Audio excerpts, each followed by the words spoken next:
Olá, sejam todos muito bem-vindos ao Devaneios Filosóficos, o podcast que vai trazer reflexões do nosso dia a dia. O meu nome é Andreone Medrado e esse podcast é um podcast livre, um podcast aberto para discutir coisas que acontecem na sociedade, no cotidiano e que podem ou não afetar a nossa psicologia, a nossa subjetividade e nos ajudar a fazer questionamentos muito mais do que trazer respostas. Então venham comigo, acompanhem aqui nossos episódios e vamos devanear. Você já parou para pensar no tanto de coisas que não são ditas, mas que falam muito sobre nós e sobre a sociedade?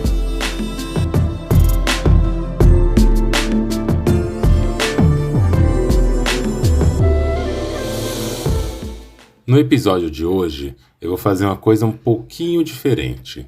Recentemente, eu fui convidado por Ana, que é estudante de pós-graduação na Universidade de Brasília, me fez um convite para participar de uma mesa junto no Compla, e Ana faz parte do PGLA. O Compla é um evento organizado pelos discentes e egressos do programa de pós-graduação em Linguística Aplicada da Universidade de Brasília, que é o PGLA, e nessa edição o tema mais direcionador dessas conversas foi a linguística aplicada em diálogos, caminhos para a produção e divulgação científica. Então, no episódio de hoje eu vou falar um pouquinho, eu gravei a minha fala durante a apresentação do programa, durante essa mesa que aconteceu no dia 4 de abril de 2024, que é hoje que eu gravo esse episódio, e eu deixei aqui a gravação. Eu achei que seria interessante pegar toda essa gravação e deixar aqui. Caso eu faça alguma menção a algo da tela, por exemplo, ou fale vocês que estão assistindo, pessoas, professores, etc., pode ser que eu faça isso porque eu estou falando com as pessoas aqui ao vivo e eu possa me direcionar. Talvez vocês escutem barulhos de notificação do Google Meet, de pessoas que estão entrando na chamada, e talvez eu fale algumas coisas que não estão 100% conectadas ou tão fluidas como seria quando eu faço episódios aqui no podcast. Mas eu achei por bem deixar essa gravação aqui para que todos pudessem ter acesso e também para trazer um pouco de discussão em relação ao que a gente está falando sobre linguagem neutra, sobre linguagem inclusiva, pensar um pouco como que isso acontece não apenas no âmbito da linguagem, mas como isso atravessa e é atravessado por outros componentes como raça, como gênero, sexualidade e estados e sistemas de dominação.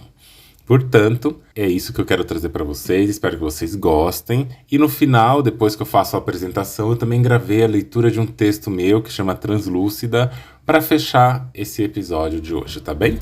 Então venham comigo e acompanhem a gravação que eu fiz.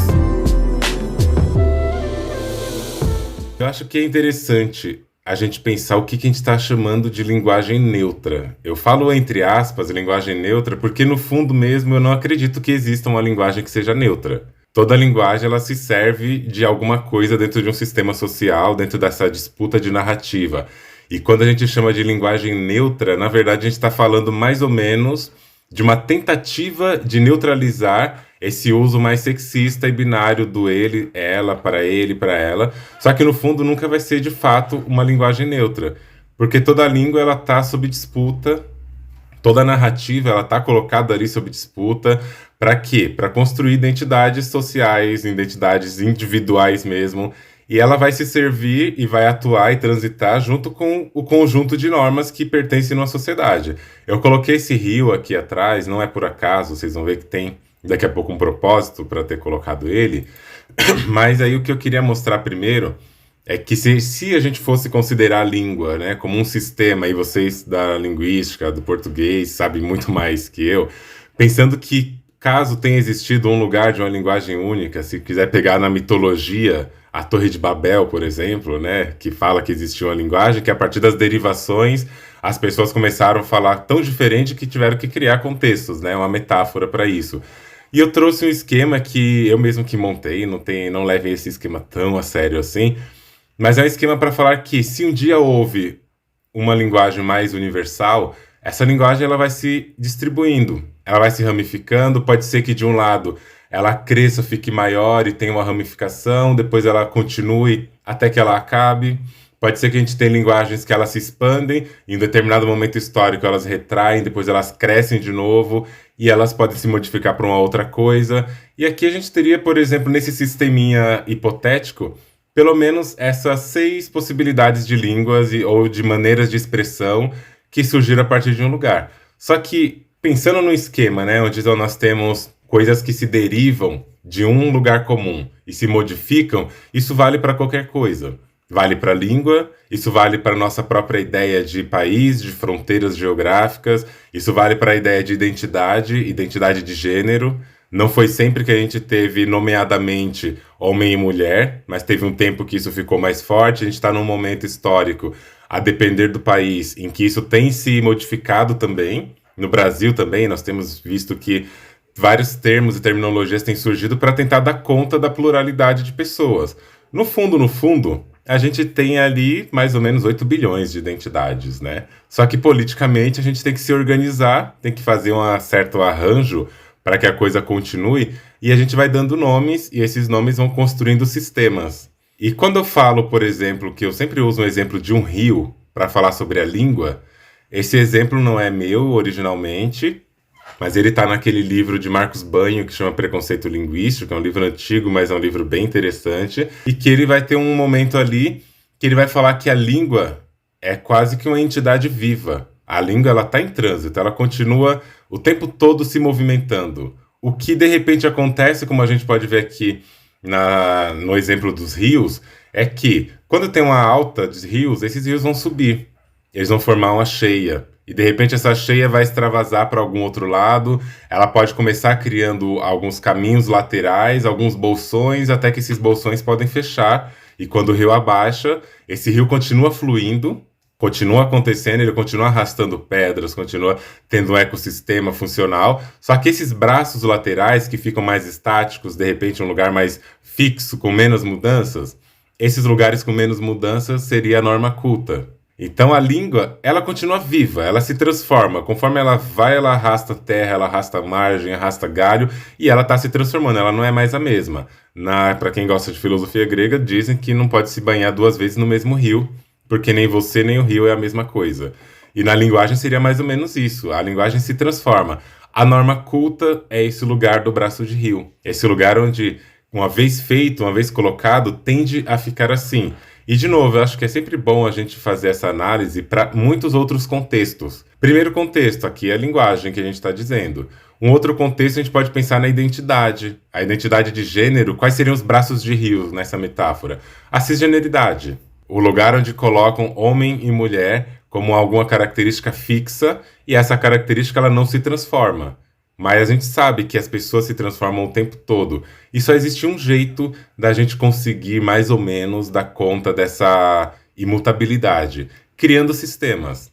Quando a gente cria sistemas de norma culta, sistemas de padronização, por um lado, a ideia e a grande ideia de criar sistemas de padronização é que a gente vai formar uma coisa um pouquinho mais padronizada, uma coisa que vai servir em vários espaços, né? Que não vai ter que ficar explicando sempre a mesma coisa, porque existe um padrão que é disseminado, que todo mundo deveria saber. Qual que é o problema disso? Padrões geralmente são rígidos, e padrões geralmente são feitos para serem mantidos e na tentativa de não incorporar novas mudanças. E as pessoas estão sempre mudando. E eu faço até um esquema, onde a gente vai ver que existem vários sistemas, um dentro do outro, e que a gente acha, às vezes, que quando fala de linguagem, é uma coisa que está muito dada, muito simples. É só mudar uma gramática, só mudar o jeito de se referir às pessoas, e a partir dali, tá tudo bem e tá tudo certo. Só que, na verdade, é um pouquinho mais complexo. A gente pode pensar, por exemplo, que nós temos a pessoa singular. E pessoa, indivíduo e sujeito são termos caros, né? Pelo menos para a antropologia e para a psicologia não são a mesma coisa. E se a gente quisesse pensar em pessoa, a pessoa diz respeito ao indivíduo em relação. O indivíduo em relação com outros indivíduos e com a sociedade. Só que mesmo assim a gente tem essa pessoa ainda singularmente. Ela com as suas características, ela com as suas singularidades, com seus lugares de personalidade, com seus medos, anseios, angústias, e ela precisa se colocar no mundo. E uma coisa que a psicologia e a psicanálise concordam bastante, e a filosofia dos sujeitos também concordam bastante, é que não existe um sujeito sozinho. O ser humano, ele se produz e ele se torna ser humano a partir de outro ser humano, é no contato. É nesse atrito que um perde um pedaço, ganha outro, se transforma, que a gente se torna ser humano.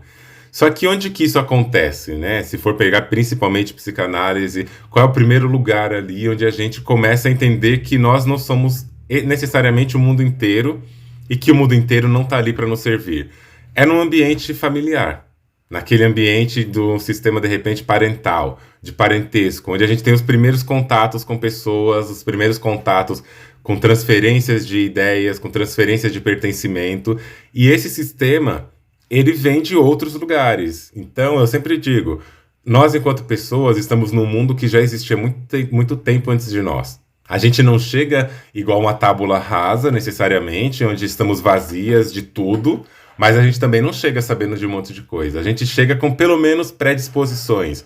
Podem ser predisposições cognitivas e de outras ordens biológicas também. Mas é na família, é naquele núcleo mais próximo que a gente consegue construir nossas primeiras identidades e a partir dali nós vamos expandir e nós vamos conquistar novas interpretações do mundo. Então, de certa forma, o sistema parental é o primeiro lugar onde a nossa linguagem também vai ser instituída. Tem alguns trabalhos que vão mostrar, por exemplo, crianças que foram ou abandonadas ou então se perderam em florestas e que foram criadas com animais, não humanos, porque nós somos animais também, né? Foram criadas, por exemplo, com lobos. E tem vários desenhos que vão fazer metáforas sobre isso. E o que a gente percebe? Não é que essas crianças vão, a partir de então, falar a linguagem dos lobos, ou então vão desenvolver características de lobos, mas elas vão perder esse lugar de comunicação e de linguagem que nós, enquanto pessoas que estamos em sociedade com outros seres humanos, temos. Então eles vão aprender a se comunicar dentro do sistema de linguagem, vamos chamar assim, daqueles outros animais. O meio onde a gente está inserido, ele tem uma influência muito grande, e por isso que um momento como esse aqui, da gente falar sobre linguagem, falar sobre linguagem inclusiva, é um momento importante porque, de certa forma, somos nós que vamos passar também essas informações adiante. Aqui tem professores, professoras, pessoas docentes, né? E acho que esse é um grande lugar da gente também ver como que a nossa fala diante do conjunto de pessoas que estão aprendendo, que estão ali olhando para nós, vai fazer diferença no futuro. Eu não tive linguagem inclusiva, muito menos linguagem neutra nos meus estudos. Né? Eu tive linguagens que a gente aprende o tempo todo. Mas ainda tem outros sistemas que englobam esse primeiro que eu falei e que vão solidificando ainda mais as coisas. O sistema religioso é um deles. O sistema religioso que varia a depender do contexto, mas que se a gente quiser considerar sociedades ocidentalizadas, por exemplo, as sociedades aqui da América, Europa e algumas outras sociedades onde o ocidentalismo entrou com tudo, a religião predominante é a religião cristã. E essa religião cristã, ela é embasada em alguns lugares onde a linguagem ela é binária e ela é fechada. Seja binária quando está falando de bem e mal, do certo e do errado, do aceitável ou não. Seja binária quando a gente está falando de céu e de inferno. É uma linguagem monoteísta, é uma linguagem monogâmica e é uma linguagem binária porque, segundo a descrição bíblica, e eu chamo de mitologia bíblica, mas para quem acredita na Bíblia vai entender de outra forma, a Bíblia ela tem uma linguagem onde tem o homem e a mulher. E deixará o homem e deixará o varão, o seu pai e a sua mãe, e casar-se-á com a mulher, e será somente serão dois corpos e uma só carne. Tem essa designação colocada de que existe um par, é ele ou ela, vamos viver desse daquele jeito, e o sistema religioso, junto com esse sistema parental, ele vai construir códigos e linguagens onde as pessoas precisam, de fato, se incorporar essa linguagem. Tem partes na Bíblia que vai dizer, por exemplo, que homens que têm comportamentos de homens com outros homens, comportamentos de mulheres com outros homens, não entrarão no céu. Está falando, por exemplo, contra comportamentos homossexuais. Fala de mulheres que não têm comportamentos esperados para mulheres. Ou seja, existe muito além da nossa fala, ou até muito antes da nossa fala, orientações de como o nosso próprio corpo ele precisa ser usado. E isso também é linguagem, né? Tem a linguagem verbal, mas tem a linguagem não verbal, que na minha perspectiva, pelo menos, e principalmente vindo da psicologia, é uma das coisas que mais tem efeito, é aquela linguagem repressiva que não diz palavra nenhuma, mas que educa. Educa a nossa linguagem pelo nosso comportamento e pelo que a gente vai esperar ou não de um determinado grupo. E aqui, junto com religião e junto com o sistema parental, entra uma coisa que ela é muito importante, que é o sistema de conhecimentos. O modo como a gente aqui no Ocidente tem produzido conhecimento, ele passa por muitas áreas. Se eu fosse elencar algumas áreas aqui específicas, teria medicina, psiquiatria, psicologia, psicanálise e vocês da linguística também. Por que que eu falo isso? Porque nós estamos falando da ordem também do corpo, que é a psicologia, a medicina, a psiquiatria, mas também da ordem da linguagem. A psicanálise, a linguística e a psicologia vão trabalhar a linguagem como um grande lugar onde o corpo ele vai ser inserido e muito mais que isso, ele vai ser significado. Tem um livro que só foi publicado recentemente, que chama A Cor do Inconsciente, a Significação do Corpo Negro, que é da Isildinha Batista. Esse livro ele foi escrito há 20 anos, mais ou menos, enquanto um trabalho de Isildinha, aqui no Instituto de Psicologia onde eu estudo. E esse livro, ele tem uma coisa que é interessante, que é o próprio nome. Quando Isildinha foi propor o nome no Instituto de Psicologia há 20 anos, falaram para ela assim: como assim você quer colocar a cor do inconsciente? Você está falando que o inconsciente tem cor? Porque aí vem naquela linguagem que o amor não tem cor, que o inconsciente não tem cor, que somos todos iguais e assim por diante.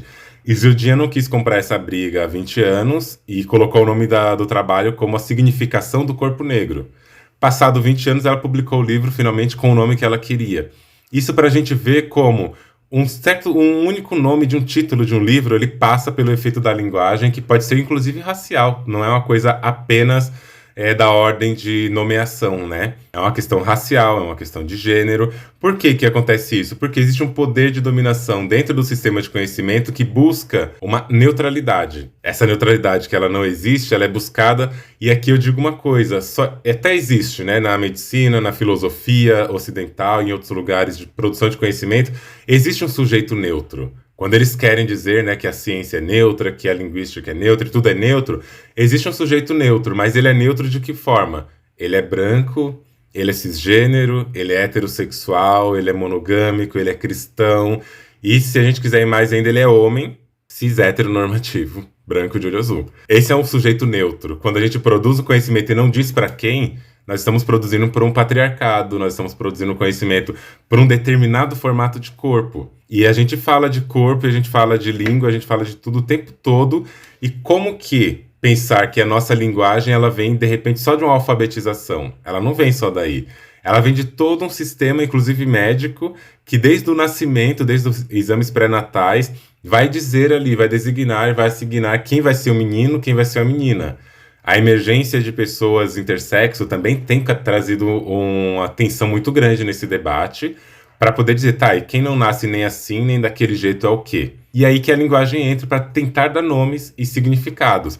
Mas ainda não é só isso. Quem dera fosse só 3 sistemas e tivesse resolvido. A gente vai para mais um outro lugar, que aí começa lá a partir do século XVIII, principalmente com mais força, que é o que a gente pode chamar de a invenção do sexo. A invenção do sexo é uma das coisas que vão mexer bastante no modo como a gente está socialmente pensando sociedade, pensando corpo, pensando vida. Até ali antes um pouquinho do século XVIII, a gente não tinha necessariamente o que a gente entende hoje como homem e mulher.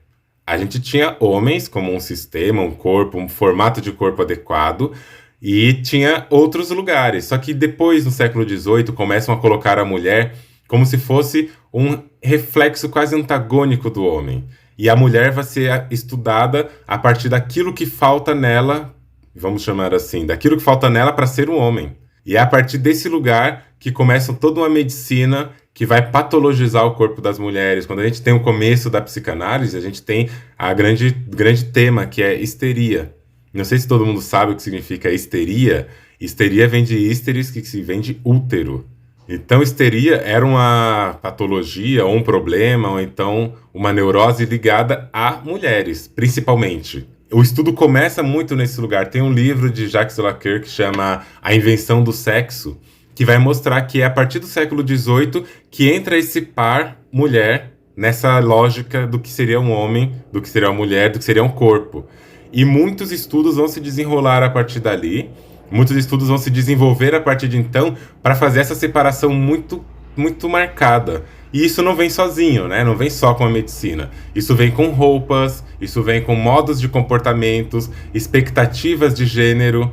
Tem pessoas que vão achar que o gênero é uma coisa que pode ser mudada, uma coisa que não pode. Tem gente que vai achar que o sexo é o sexo apenas a morfologia, sendo que quando a gente fala de sexo e gênero, a gente está falando de coisas distintas. Mas na nossa sociedade, no modelo como a gente funciona, a gente sempre separa nesses pares binários. E como que a gente acha que isso seria diferente, né? O lugar onde vem o conhecimento, onde vem o que a gente pode chamar de biopoder, necropolítica, epistemicídios. Tudo isso vai construindo e fixando certos saberes. Biopoder por quê? É o poder de um certo estado, de uma certa lógica e de uma certa narrativa sobre os corpos, e esse biopoder vai transformar lógicas que seriam do plano discursivo em lógicas práticas, controlando, por exemplo, o que depois a Attila Mbembe vai falar sobre necropolítica, que é quem pode morrer e quem não pode, quem decide isso.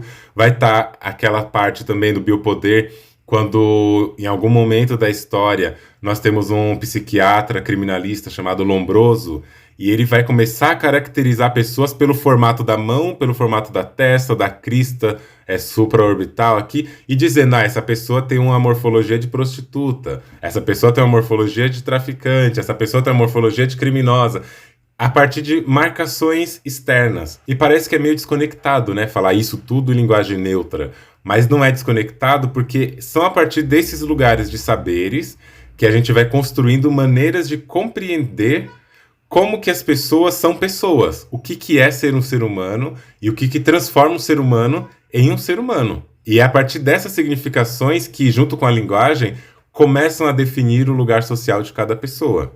E como eu dizia sobre o ideal de ser humano, esse ideal de ser humano é uma das coisas mais importantes da gente entender quando a gente fala de produção do conhecimento.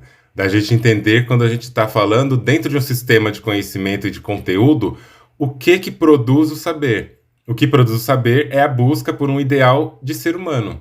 Desde muito tempo, o que é considerado um ideal de ser humano, dentro desse sistema patriarcal de branquitude, de gênero, é o homem branco cis hétero. A mulher, como eu disse, ela vai entrar como complemento, mas ela não entra como um ser legítimo. Por muitos anos, nas tradições, por exemplo, ali gregas, e que eles consideram que é o berço da humanidade, do conhecimento, que eu discordo, né? Mas que algumas pessoas ainda falam isso, a gente tem, por exemplo, que numa democracia, que é onde muita gente se espelha para falar do que é mundo e democracia, mulheres não tinham direitos, assim como os homens tinham, só os homens livres tinham direitos, escravos não tinham. Aristóteles falava que existia uma natureza para ser homem livre, uma natureza do escravo e a natureza da mulher. E a mulher era totalmente desprovida de capacidades cognitivas, inteligências e força. Qual a diferença dela para o escravo? Porque o escravo não tinha nem dignidade. A mulher ainda poderia, de alguma forma, pertencer dentro de uma comunidade. Os escravos não. Eles eram mercadorias. E essa ideia, ela vai perpassando. Quando a gente tem no século XVI, por exemplo, o consenso de Valladolid, quando eles vão decidir se indígenas têm alma ou não, também é para saber se eles são humanos ou se eles não são humanos. Como que eles fazem isso? Um conselho ali entre eles, perguntando entre eles quem poderia ter ou não. Alguns indígenas foram considerados com almas desde que trabalhassem, outros não foram porque esses eram briguentos e queriam enfrentar os colonos, e as pessoas negras seguiram desde aquele período até os dias de hoje sem ser consideradas pessoas com almas. E se a gente não tem alma dentro de um sistema em que o ser humano é aquele que no futuro vai para o céu, e não que eu acredite nisso, mas é o que a narrativa propõe, que as pessoas escolhidas irão para um lugar infinitamente de paraíso ou infinitamente de sofrimento. Quem é o ser humano de verdade? Aquele que tem todos os atributos. E para ter o atributo, primeiro precisa ser homem ou mulher. Porque se você não é um homem ou uma mulher, você também não é um ser humano. Você não é uma coisa ainda. Você tem que ser enquadrado nesse lugar de ser ou o homem ou a mulher. E os movimentos que a gente vai tendo ao redor do mundo. E aqui no Brasil, por exemplo, o movimento trans com travestis, que é um nome que só tem aqui na América Latina, mais fortemente no Brasil, é um movimento que vem trazendo questionamentos sobre isso. A não-binaridade vem trazendo questionamentos de que, não, a gente não é exatamente isso que vocês estão dizendo, E essa língua que definiu e que marcou a existência do ser humano não nos contempla. Não nos coloca como pessoas, como sujeitos. E as pessoas têm muita resistência a entender o que é um homem, o que é uma mulher e o que não é nada disso. Eu sempre pergunto nas aulas que eu dou uma disciplina na graduação da psicologia aqui da USP, e eu pergunto para as pessoas nessa disciplina logo no começo: quando vocês descobriram que vocês são pessoas cisgêneras? Quando foi que vocês pararam, pensaram e falaram assim: nossa, tá, eu sou uma pessoa cisgênera por causa disso, disso e disso? Não tem uma resposta, as pessoas não sabem. Por quê? Porque não precisa falar, né? Vocês já chegam, nossos corpos já chegam nesse sistema que vem de todos esses trajetos que eu falo, desde o sistema parental, o religioso, o sistema de produção de conhecimento, a época de invenção do sexo, o controle das narrativas e das nossas identidades, o ideal de ser humano.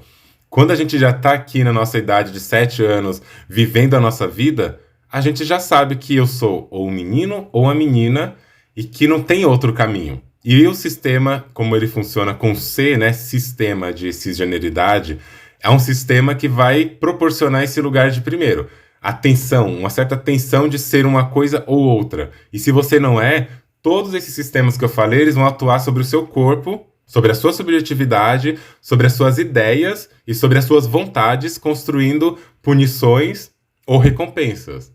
Se você é uma pessoa que se enquadra no cis e no hétero, você vai vivendo uma vida que pode ser boa ou não, mas que ninguém vai querer te matar por isso, dependendo da sua cor e dependendo de onde você mora. Se você é uma pessoa que não se identifica nesse lugar, de todos os lados vem uma pressão para dizer para você: olha, isso aí que você tá fazendo é errado, senta como menina, senta como menina, essa cor de roupa não funciona, esse modo de mexer a mão tá errado, essa camiseta que você tá usando é esquisita, não fale desse jeito, fale daquele. Não, você não pode amar essa pessoa, você não pode beijar essa boca, você tem que fazer todo um código que é isso, tudo junto é uma linguagem. E muitas vezes a gente fala de linguagem neutra e a gente se prende só nos pronomes. Sendo que é muito importante mesmo o modo como a gente se nomeia, ele, ela, ele, ele, todos os tipos de pronomes, isso são importantes. Mas quais são as práticas que estão por trás disso? Quais são as práticas que vão reforçar, inclusive, esses pronomes, né? Essa nossa vivência. E eu coloco que dentro de todos esses sistemas que a gente fez e que eu fui falando até agora, existem uma linha que ela cruza tudo isso, construindo e reforçando essa maneira que a gente tem de lidar com a linguagem, que é monogamia, a heteronormatividade, a cisnormatividade, o sexismo, o racismo, a transfobia. E às vezes a gente pensa que a linguagem neutra, essas coisas todas, não tem nada a ver com racismo, por exemplo, né? Mas a raça também ela é um grande classificador. Tem um livro de Gabriel Nascimento que chama Racismo Linguístico. E ele vai mostrando ali como que a linguagem ela é impregnada por termos e por afirmações, às vezes silenciosas, mas sempre racistas. Como que a própria língua vai colocando pessoas de um lado de uma branquitude e pessoas do lado de uma negritude, de pessoas indígenas, marrons, amarelas, e como essa construção ela é lenta e gradual e vai separar os corpos, inclusive por direitos. Por que que com a linguagem de gênero seria diferente? E lembrar, né, como eu sempre falo nos cursos que eu dou, que gênero e raça são processos que vêm de origens diferentes, mas que se constroem juntos nesse embate colonial. Eu sempre recomendo um livro que ele é um pouco grande, mas ele é interessante, que chama Couro Imperial, o embate entre raça, gênero e sexualidade no colonialismo. É um livro que vale muito a pena a gente ler, para compreender esse tipo de coisa. E quando a gente está falando disso, mesmo pessoas que estudam por muito tempo a língua portuguesa, a linguística e todas as outras maneiras de interpretação, mesmo isso, pessoas assim são muito contra, às vezes. E elas têm argumentos que são argumentos estranhos, eu diria até. Por exemplo, se a gente for pegar Cíntia Chagas, que ela é colunista da Forbes e autora dos livros Sou Péssimo em Português, e outro livro é Em um Relacionamento Sem Erros, de Português, ela vai dizer assim, né? O uso da linguagem neutra prejudica o aprendizado nas escolas e não inclui ninguém.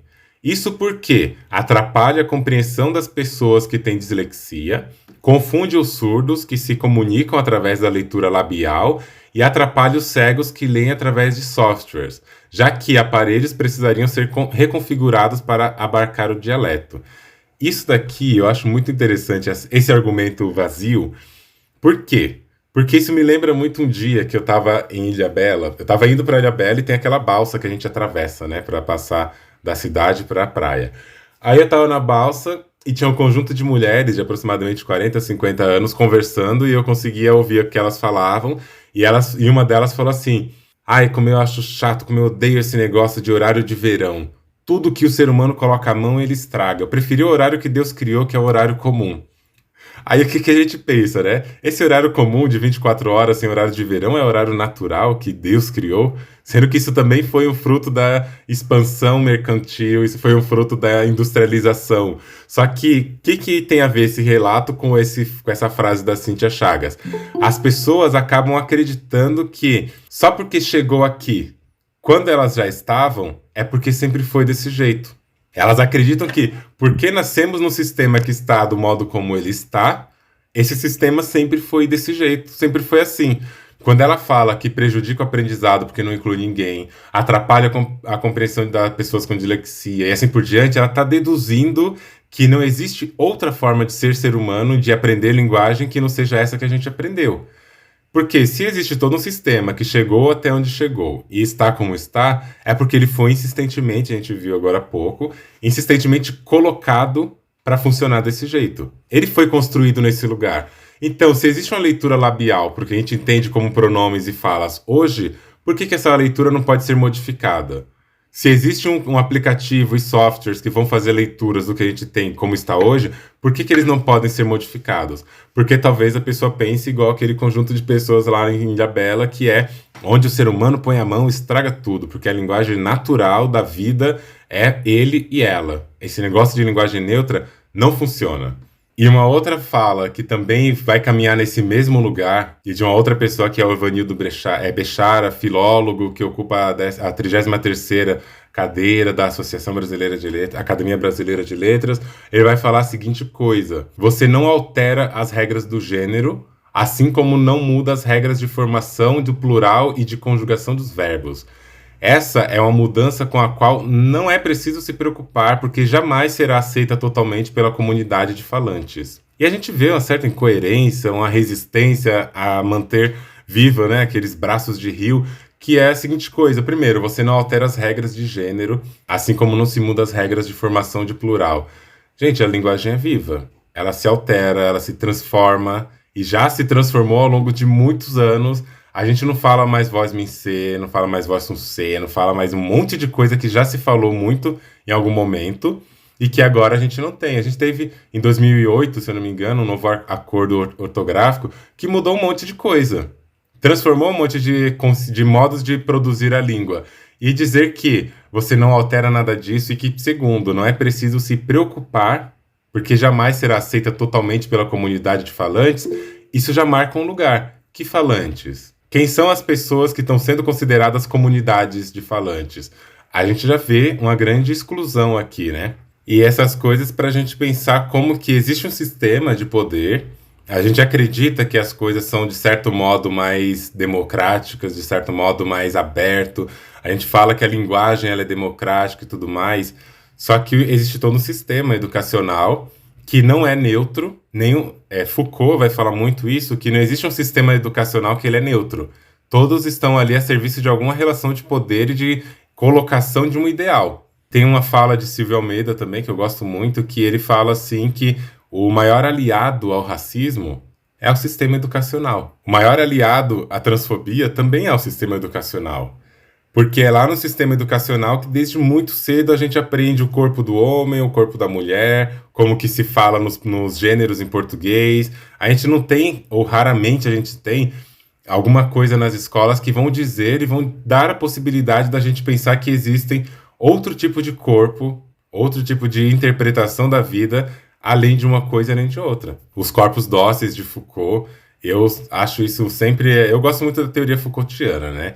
E quando ele vai falar, principalmente naquele livro Vigiar e Punir, ele vai trazer como que tem vários movimentos que acontecem para construir uma certa sociedade docilizada. Vai ter os exames, que é onde a gente coloca as pessoas sob provas e análises e avaliações.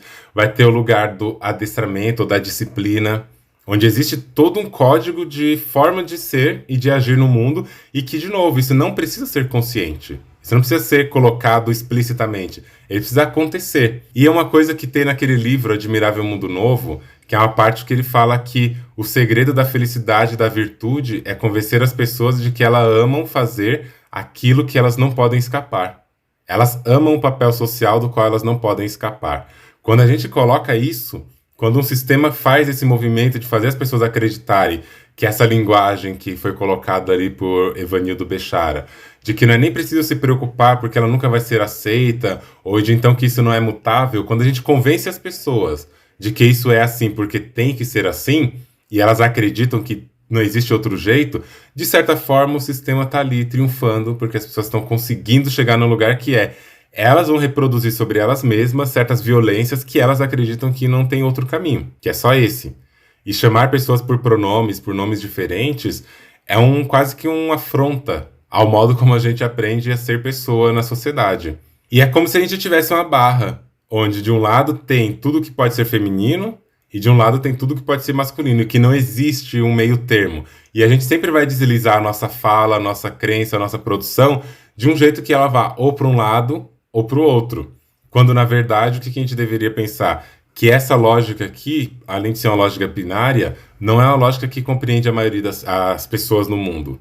Ah, mas a maioria da população se identifica como pessoas cisgêneras, heterossexuais. É verdade, cerca de 95 ou mais por cento da população, principalmente no Brasil, se identificam como heterossexuais e cisgêneras. Mas a minha pergunta de novo, quem disse? Quem te contou esse tipo de coisa? A gente vê até hoje pessoas negras que não sabem que são negras. Eu, como eu falei, eu dou aula de redação desde 2019 no Núcleo de Consciência Negra, e uma das aulas lá em 2019, era presencial e tudo, era sobre discurso, a gente estava falando sobre o discurso, o poder do discurso na interpretação de texto e na construção de narrativas, e eu escolhi como exemplo a raça e o racismo, e eu comecei a falar do livro de Neuza Santos, que é Tornar-se Negro. E eu começo a falar do livro e tal, e acabou a aula e tudo bem. Uma semana depois, uma aluna, que eu vi essa aluna, ela tinha aproximadamente 40 anos, e eu lia como uma pessoa negra, eu nunca tive nenhuma dúvida disso, ela me escreve um e-mail dizendo: Andreane, eu estou escrevendo esse e-mail aqui aos prantos,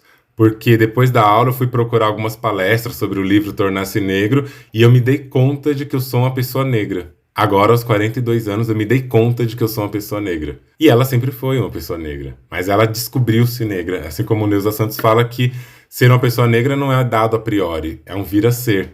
Assim como o Beauvoir também vai falar que não se nasce mulher, torna-se. E eu posso dizer, não se nasce uma pessoa cisgênero nem uma pessoa trans, torna-se. A gente se torna nesse processo complexo de existência. Se cada pessoa que escuta aqui tivesse essa oportunidade de poder vivenciar o seu próprio corpo, fazendo coisas que dá vontade de fazer, quer deixar o cabelo crescer, quer cortar o cabelo, quer usar rosa, quer usar vestido, quer usar qualquer outra coisa, quer usar brinco. Quantas vezes na vida, no dia, passa isso pela cabeça de cada pessoa? E se eu fizesse tal coisa? E se eu não fizesse? Se eu deixasse de falar o que eu falo? Se eu deixasse de beijar as bocas que eu beijo e beijasse outras? Se eu rompesse o meu formato de relacionamento e tivesse outros? Talvez a gente até pense isso, mas esse conjunto de opressões e de tensionamentos que acontecem no nosso dia a dia nos impedem, e às vezes a normalização nos faz pensar, não, eu não sou isso porque eu tô bem do jeito que eu tô, eu gosto de ser quem eu sou. E aí eu falo de novo, será que você gosta ou será que você aprendeu a gostar? E tem também um mini documentário que foi, mas antes de falar dele eu vou falar um pouco de Fanon. Mas tem um documentário que eu fiz com o pessoal uma vez na graduação, que é sobre linguagem, que eu vou colocar aqui no final, mas eu não vou passar o documentário que ele é grande, né? Vou deixar só para vocês poderem ver e, se quiserem, depois olhar ali no YouTube. Mas para dizer aqui, para fechar essa primeira parte, mostrando esses caminhos de construção da nossa noção de linguagem, porque a Iana vai trazer mesmo questões mais objetivas e que eu acho que são mais aprofundadas do que o que eu estou falando aqui.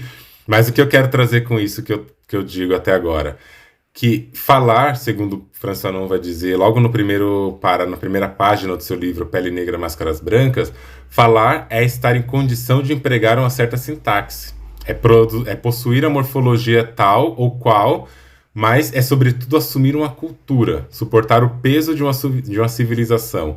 E é exatamente isso, a linguagem ela não está só na escrita, ela está no comportamento, mas ela se expressa muito na escrita, e quando a gente assume essa linguagem, a gente assume essa cultura.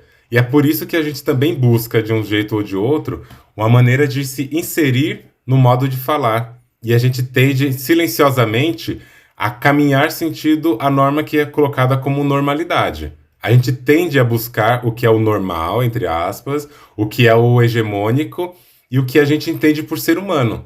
E no silêncio a gente se coloca dentro de uma normalidade. E eu acho sempre interessante a gente pensar por que que eu faço isso que eu faço? Quem disse que é assim que deve ser feito, né?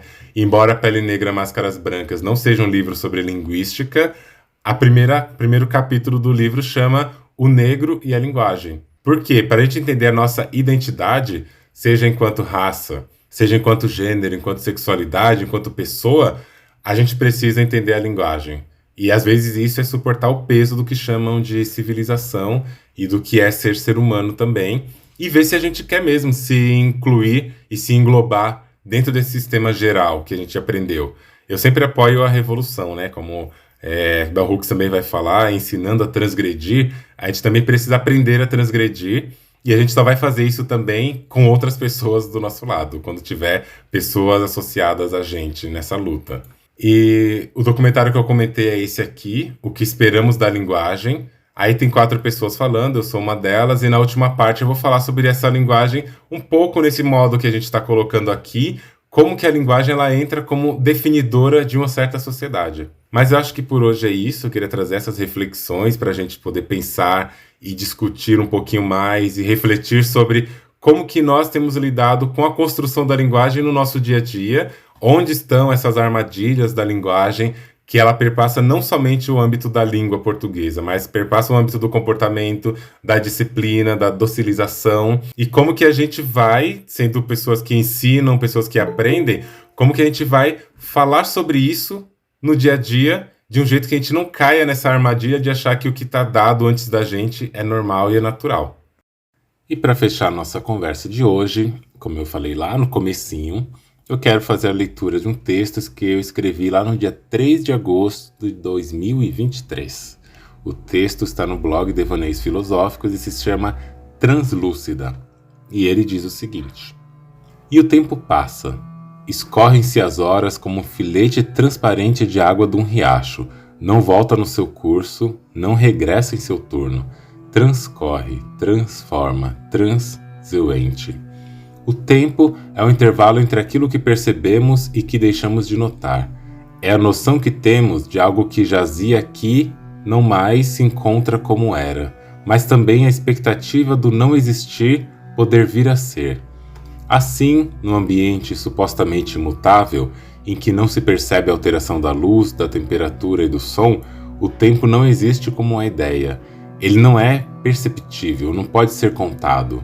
De toda forma, ele continua passando, e quando o tempo passa, ele não deixa nada igual, mesmo que nada pareça mudar. Por vezes, algo semelhante se imita na mente de algumas pessoas.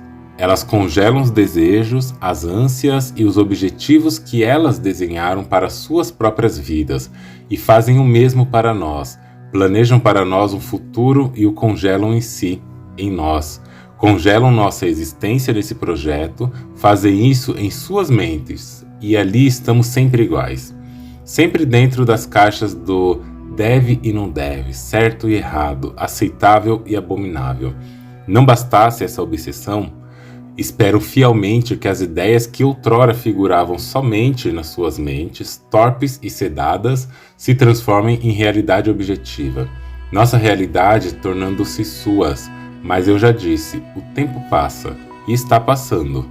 No momento mesmo da abertura dos olhos da gente, dessa gente, quando resolvem olhar as coisas como elas se mostram, vem um choque.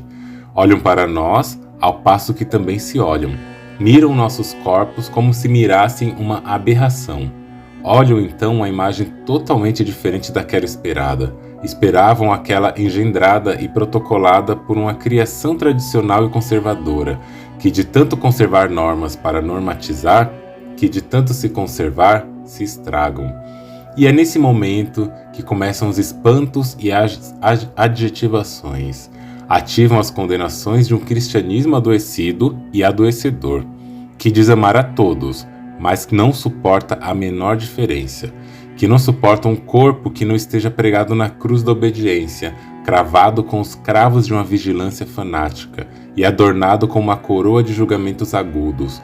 O sangue cis escorre, e chamam isso de trans. É nessa hora que o diferente se traduz em vulgaridade, lascívia, pecado e, quando não muito, torna-se o próprio demônio. Anjos e demônio habitam o mesmo corpo, apenas trocam o turno num piscar de olhos, mas dos olhos alheios. Ora, o demônio é essa nossa invenção para explicar as coisas assustadoras que mudam com a passagem do tempo e as quais fomos totalmente incapazes de compreender. Acontece que, ao menos na minha realidade, as coisas passam. Eu sou diferente do que fui ontem, o tempo passou, e saiba que hoje não sou mais um homem, nem sou uma mulher, nem eu sou você. Você não é você. O vidro opaco da jaula em que me forjei e que me forjaram, hoje se torna aos poucos translúcido. O corpo cis não imagina o quanto é produzido na artificialidade, não cogita olhar para si em frente ao espelho, não consegue ver que sua imagem, sua forma e sua estrutura não estão ali, e não se veem porque não existem. O cis é uma ficção da imaginação humana. Dizem que o corpo trans é aberração, mas dizemos que o corpo cis é alucinação. Ser cis é se esquecer que existe uma vida pulsante. Se esquecem que um mundo onde o não é permitido, não são permitidas revoltas, perguntas, distorções. O cis é freneticamente fanático por ser cis. Verdades inegociáveis guardam mentiras imperceptíveis. O maior trunfo da cisgeneridade é quando ela, em cada corpo que invade, produz a falsa ideia de identidade. Quando a corpa cis se identifica ao ponto de não se questionar. Quando se ama ao ponto de tomar por pele uma armadura estranha. E quando defende seu jeito de um jeito violento. Aí essa corpa fez triunfar a cisgeneridade. E a cisgeneridade faz triunfar essa corpa. Um movimento de apagamento, mas que dizem ser triunfo. Quanto mais uma pessoa se identifica ao ponto de não poder se questionar, quanto mais patologias são postas como tijolos da cisgeneridade heteronormativa, a cada novo arame que ata o medo, a cisforia e o vazio de existir, mais então se é cis. O corpo cis não existe, mas não é que ele não existe de fato, até existe, mas não existe e ele existe reexistindo. O corpo não é cis, ele está cis. Não se nasce cis, torna-se. Não se nasce cis, é tornado-se cis. É feito assim, é desenhado desde muito cedo. Antes de haver embrião, já havia um corpo desejado como cis. É preciso transtornar-se. Se por acaso essa expectativa é quebrada, chama-se de transtorno. É transtornar ao possível quando se reivindica o próprio ser. É tornar-se vivível uma identidade que não se adequa à adequação, mas dirão que somos nós, os corpos doentes e quebrados. Chamam-nos de aberração, confusão, distúrbio de identidade, disforia de gênero, disfunção reprodutiva, adulteração da biologia. Dizem que inventamos tudo isso para contrariar o sistema social de gênero. Sim, somos o transtorno que torna a si. Transbordamos os limites, transmutamos os sentidos, transferimos os códigos, transitamos o intransitável, transformamos a forma, transcorremos os caminhos bloqueados, transcrevemos histórias silenciadas, transbordaremos a imagem que nos pertence, transbordaremos as bordas que nos impuseram, transtornaremos a nossa identidade roubada, transformaremos os nossos espaços, corpos, desejos e anseios. Erramos o erro. Consideram que não temos a lucidez cisgênera, e nisso acertam, pois o cis é opaco, jamais translúcido. A nossa lucidez se dá no contraste, na mirada ao abismo, no próprio abismo que somos nós. Nossa humanidade é translúcida, mas a sua também, pois você nem é cis, você está. Inventaram um homem, criaram uma mulher, forjaram a heterossexualidade, deram cota à bissexualidade, ao pan, ao ace, tudo isso para dizer que existe um referencial gerador. Ao criar o caminho central, criaram seus desvios, e a isso chamam de outros. Nada disso é espontâneo, nada é feito pelo desejo de ser. Isso o quê? Você. Acontece que para corpos produzidos na exaustão de uma afirmação, para subjetividades diluídas no caldo cisgênero, sujeitas formadas no sistema, tornam-se criaturas cansadas mesmo quando se dizem fortes.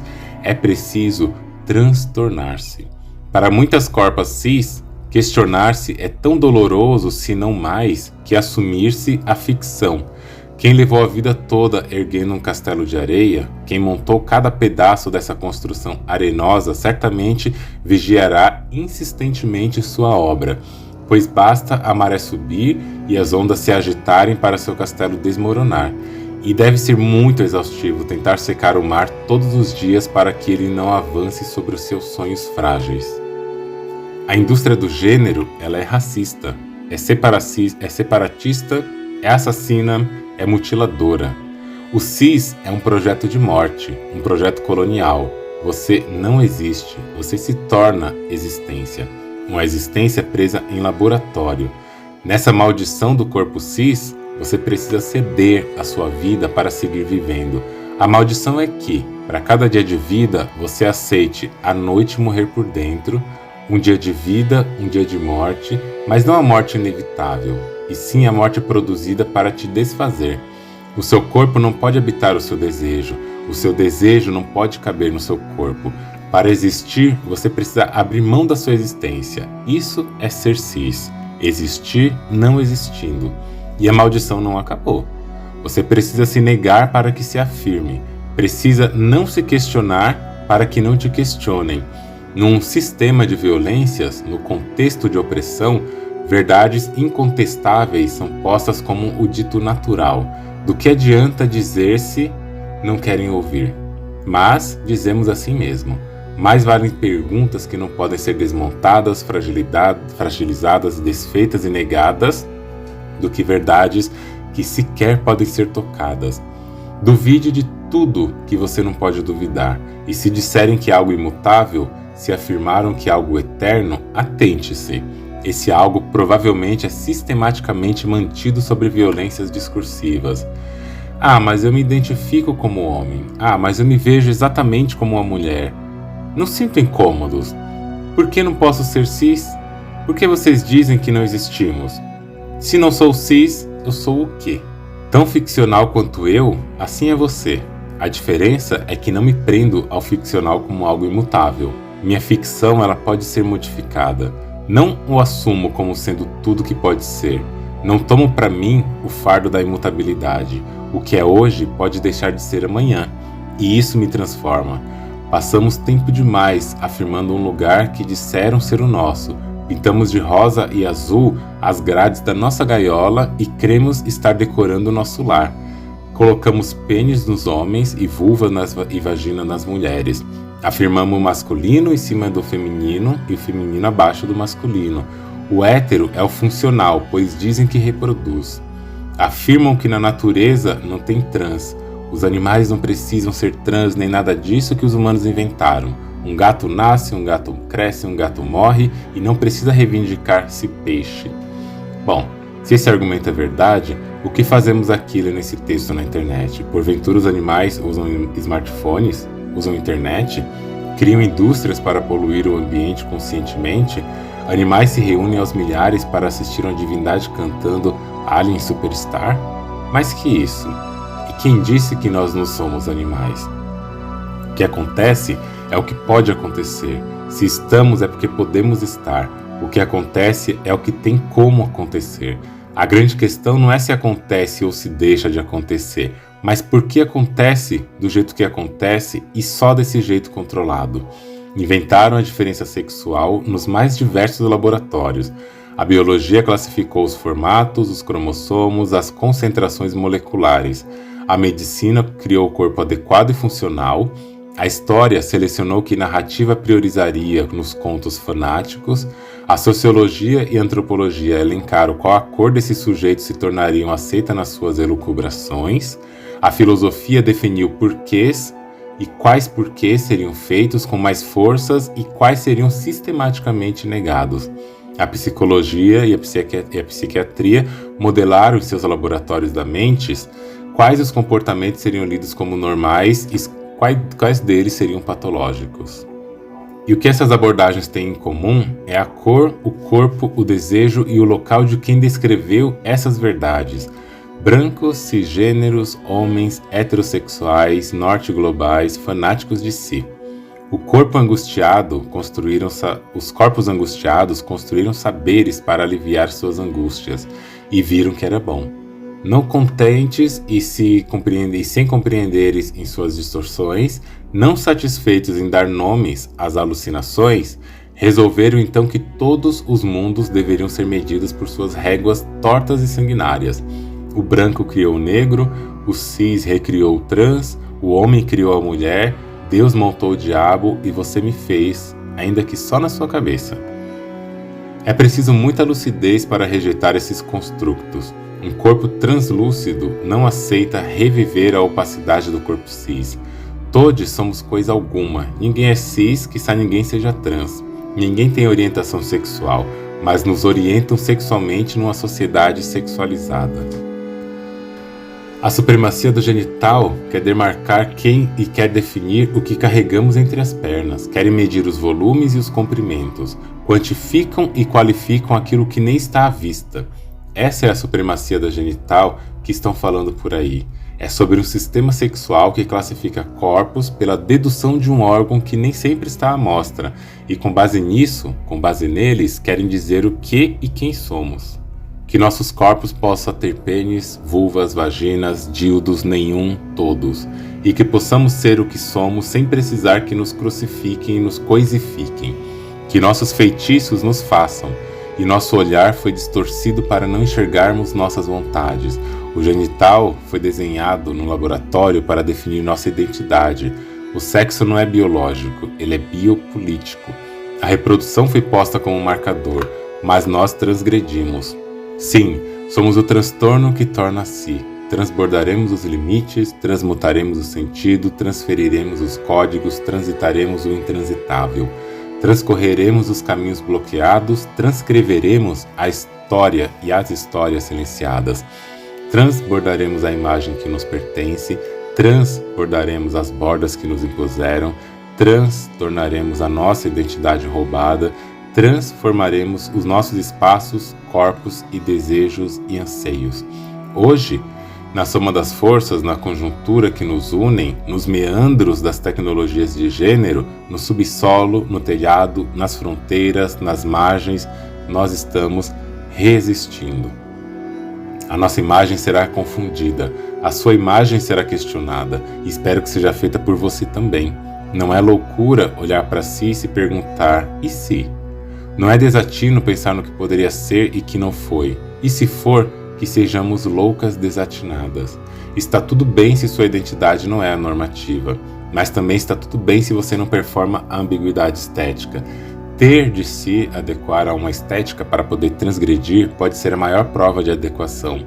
Experimente por um segundo ter a lucidez de não ser uma pessoa cislúcida. Experimente o vir a ser. Teste seus desejos supostamente perversos. Prove o sabor de ser puta. Experimente mentir sua identidade que você nem escolheu. Traia sua classe cisgênera. Saboreie a textura de um corpo com pelos, a lisura de um corpo desmatado, as cores de uma pele pintada. Despoje-se daquilo que disseram ser ele ou ela. Tente ser você no seu quarto, na sua cama, no seu sexo, no seu beijo, no seu tesão, no seu afeto, na sua solidão. Beije boca, lamba corpos, chupe genitais. Procure-se menos com o nome que dão as identidades projetadas. Preocupe-se menos com isso. Mas aprecie o ser humano para além do desejo, para além do fogo. Acolha as diferenças, as quebras e rachaduras. Abrace o abraço. Identidades importam, mas que sejam mais aquelas que o corpo também pode ser, em vez de ser aquela que disseram ser o ideal. Abrace pessoas, não apenas rótulos. Ame subjetividades, não somente as armaduras. Defenda a vida em vez de apenas sustentar bandeiras. A lucidez não é cis. O cis nem existe. Ele subsiste ao discurso, ele sustenta a colonialidade, alimenta o capitalismo, costura o racismo, destitui o corpo e empurra para um abismo. Que nossas corpas possam ser translúcidas para que a luz do sol entre e floresça nossas florestas. Que possamos replantar nossas escolhas, que possamos comer do fruto proibido do desejo, que provemos da árvore que nasce em nós.